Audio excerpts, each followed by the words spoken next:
Hey friends, hi, welcome to your channel Bindaas Studies. जैसा कि मैंने आपको बोला था पहले भी कि अब नया साल है तो नई शुरुआत करेंगे।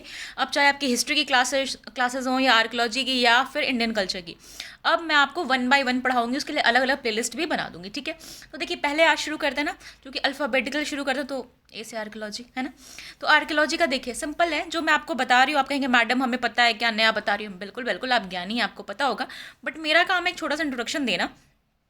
देखिए, ये आप सबको पता है कि अगर पूछा जाए व्हाट इज़ आर्कियोलॉजी, है ना, यानी कि पुरातत्व क्या है, तो आप क्या बताएंगे? कहेंगे कि जो भी कुछ ज़मीन में दबा हुआ है, ठीक है, जो भी मटेरियल या जो भी आर्टिफैक्ट्स है, यानी कि जो कला वस्तुएं हैं, वो जो भी चीज़ें हैं, वो आर्कियोलॉजी का पार्ट है और उसको आर्कियोलॉजिस्ट खोद के निकालता है।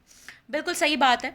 बट उसमें इम्पॉर्टेंट ये है कि जो भी चीज़ ह्यूमन पास्ट से रिलेट करेंगी, उसको जब आर्कियोलॉजिस्ट खोद के निकाल लेगा तो वो पार्ट ऑफ आर्कियोलॉजी है, ठीक है। इसमें आर्कियोलॉजी में यही करते हैं, यही पुरातत्व है।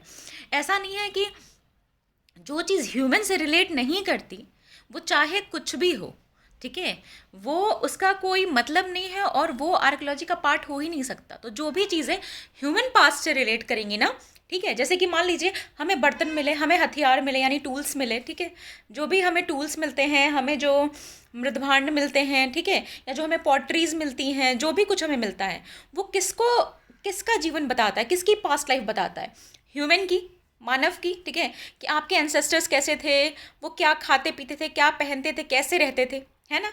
तो ह्यूमन पास्ट से जो भी रिलेट करेगा, ठीक है, और जो भी मानव से रिलेट करेगा, और जो चीज़ें हैं, वो जो वस्तुएं हैं, वो जो कलाकृतियां हैं, जब उसको जो पुरातत्वविद है, यानी कि जो आर्कियोलॉजिस्ट है, जब उसको खोद के निकालेगा, तो ये है आर्कियोलॉजी, है ना। कि कोई भी ऐसी चीज़ जो ह्यूमन पास्ट से रिलेट करती है, जिसको आर्कियोलॉजिस्ट खोद के निकालता है, वो है आर्कियोलॉजी, वो है पुरातत्व। पूरा मतलब होता ही प्राचीन है ना। लेकिन लेकिन ऐसा नहीं है कि वो भी आज के टाइम का। आज मैंने कुछ फेंक दिया, ज़मीन में दब गया या दबा दिया, कह दिया ये तो आर्टिफैक्ट्स है, ये तो आर्कियोलॉजिस्ट को निकालेंगे। बिल्कुल नहीं। याद रखना होगा, जो भी एंशियंट ह्यूमन से रिलेट करेगा, ना कि मॉडर्न ह्यूमन से। एंशियंट, ठीक है ना, यानी कि जो प्राचीन टाइम था, यानी कि जो हमारा आदिमानव वाला टाइम था, जो भी आदिमानव वाला टाइम नहीं बीता, जो भी मतलब एंशियंट टाइम है, उससे जो रिलेटेड चीज़ें होंगी, वही आर्कियोलॉजिस्ट खोद के निकालेगा। ये डिफरेंस समझिएगा। मॉर्टिमर व्हीलर की एक परिभाषा है, जो शायद आपने सुनी भी होगी, कि जो आर्कियोलॉजिस्ट है ना, वो वस्तुओं को खोद के नहीं निकालता। वो क्या निकालता है? वो उस वस्तुओं से रिलेटेड ह्यूमन पास्ट को, ह्यूमन को खोद के निकालता है ना। ये मॉर्टिमर व्हीलर की परिभाषा है, वो यही कहते हैं। हालांकि वो परिभाषा उन्होंने इंग्लिश में दी हुई है, पर मैं आपको हिंदी में समझा रही हूँ। उसका मतलब यही है कि पुरातत्वविद केवल वस्तुओं को नहीं निकालता खोद के, ठीक है। वो क्या खोद के निकालता है?